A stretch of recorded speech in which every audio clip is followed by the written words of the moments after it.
My name is Jamin Goecker, and I'm an associate real estate broker in the state of Alaska, and my mission is to help you to build an intentional and significant legacy for yourself and your family by coaching you in real estate. And today, we're going to be talking about the advice that I would really give to people if we're having some kind of a moving to Alaska starter pack. And these are all going to be advice that I've found myself giving very frequently, talking for years at this point with people who are looking at relocating up here. So I'm looking forward to sharing that with you. Before we get started though, make sure you give this video a like, subscribe, because that really does help our algorithm and help us to reach more people just like you. And without further ado, let's go and jump into the starter pack advice I would give to people moving to Alaska. Now, keep in mind the advice I'm going to be giving here is in no particular order, but the first one that I would at least start with is you've got to get past the clickbait living off-grid scene that you're seeing up here. Some of you are reaching out and you're just wanting to have this super off-grid lifestyle that's being pitched to you on other YouTube channels.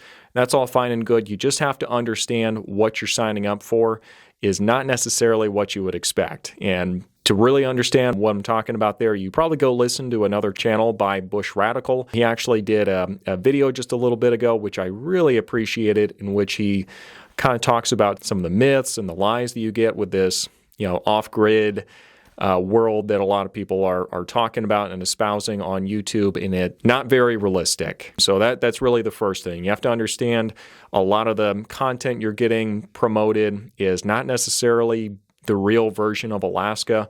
We do, in fact, just have cities and towns here just like anywhere else in the super off-grid lifestyle. Yes, some people do it. It's not particularly common, and it's certainly not the norm up here. And it's a complete lifestyle in and of itself. So if that's something that you're wanting to do, then that's going to be a very specific thing you want to do. And I'm probably going to push you more in the direction of Bush Radical, because that's going to be his purview, and he's going to have the best advice for you there. Now, the second bit of advice I would give you is just know exactly what kind of lifestyle it is that you want going into this. Like I mentioned before, some people really just want that off-grid lifestyle. If that's what you want, awesome. But make sure you're very intentional and you know exactly what that lifestyle is, and you're not kind of just fantasizing it in your head. In other words, I want to make sure if I would be moving to Hawaii that I would actually enjoy stepping out every day and having the glaring heat coming down on me with the humidity and all the tourists running around. I don't want to get caught up in the fantasy of having the little beach shack out there with absolutely no one there, and the water's always perfectly warm and I'm surfing all day every day. I want to make sure that I've got a realistic expectation for what I'm stepping into. And it's the same thing with Alaska. Also be aware, you can really sell yourself on a lot of these small towns and other areas.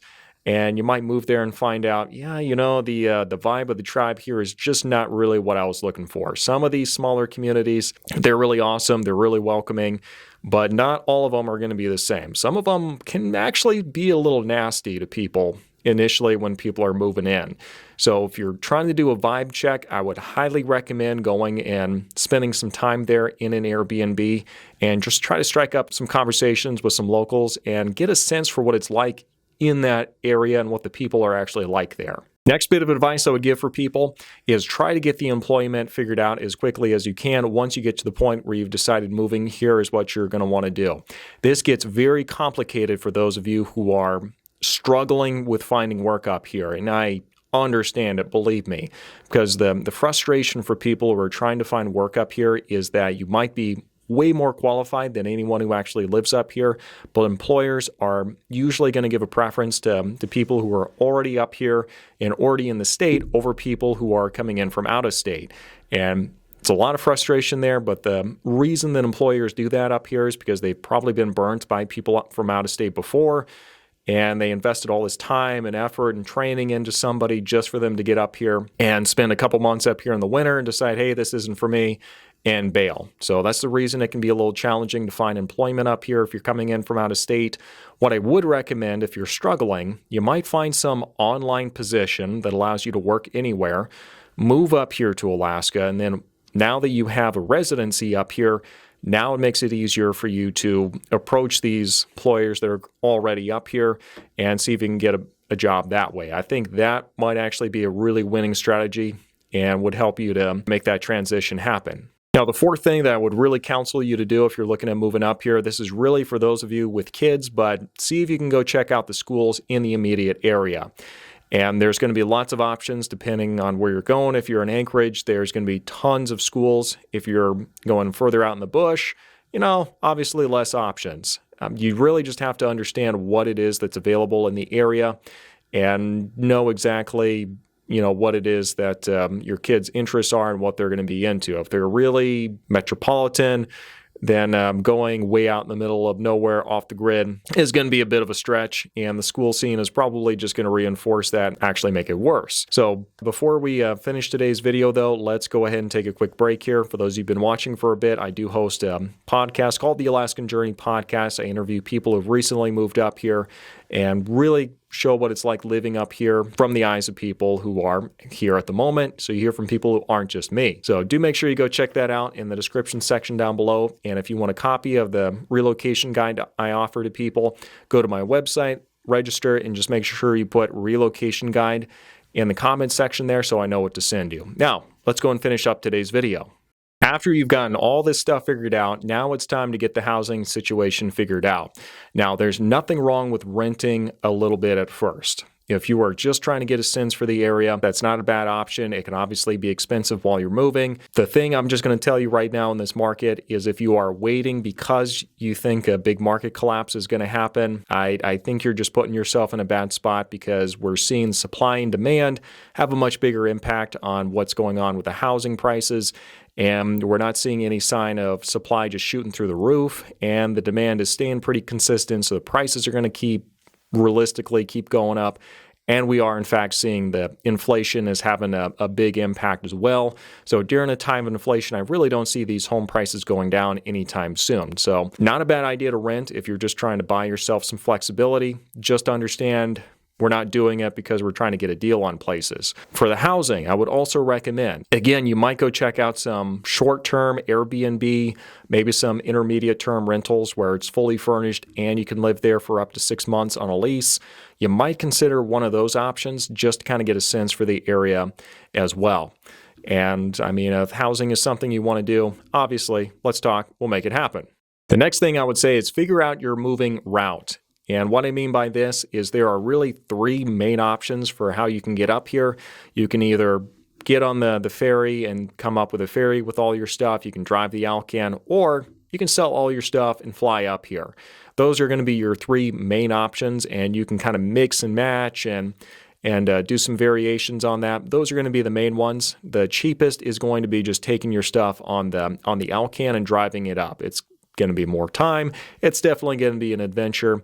For some people, that's going to be a great option. Other people, you just want to get up here as quickly as you can, and you don't want the hassle. So you just have to kind of weigh that out and decide what's going to be the best option for you. Now that we've got all this figured out, now you need to figure out specifically what date it is that you're going to set for when you want to be moving up here.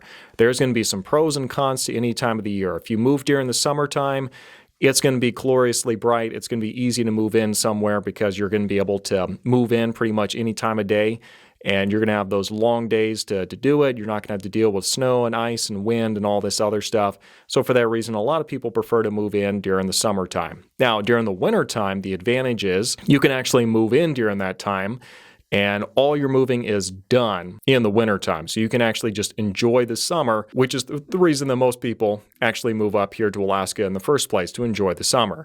So you kind of have to just weigh that out again and just know exactly what it is you're going for. School time of year is going to be more important to just some people than others. So you just have to weigh that out and decide what's going to be the most important thing to you. Last but not least, the biggest piece of advice I can give you as you're looking at moving up to Alaska is to make sure you don't overanalyze it, okay? I'm fully on board with making sure that you understand as much as you can before you jump into it, because you have to be a good steward of your time and your money and your family's time and everything else that goes into it. But you have to understand there's going to be a certain element of surprise along the way that just cannot be removed completely just by being more prepared or knowing more. I've seen people who know about 90-95% of what they need to know, and they're still just paralyzed and they're going to wait forever for that 10 or 5%. Realistically, most people who are going to make it happen, they know about 40% of what it is that they're going to need to know, and sometimes it's even less than that. And they just kind of accept that they're going to take one step at a time and just understand there's going to be surprises along the way, and that's just going to be part of the journey. The people who have that mindset are way more likely to actually make this happen than the people that are trying to predict every single little detail along the way. So this has been your video today with my starter pack advice for people moving to Alaska. I hope it's been useful. Make sure you give this video a like, subscribe, and we'll see you next time.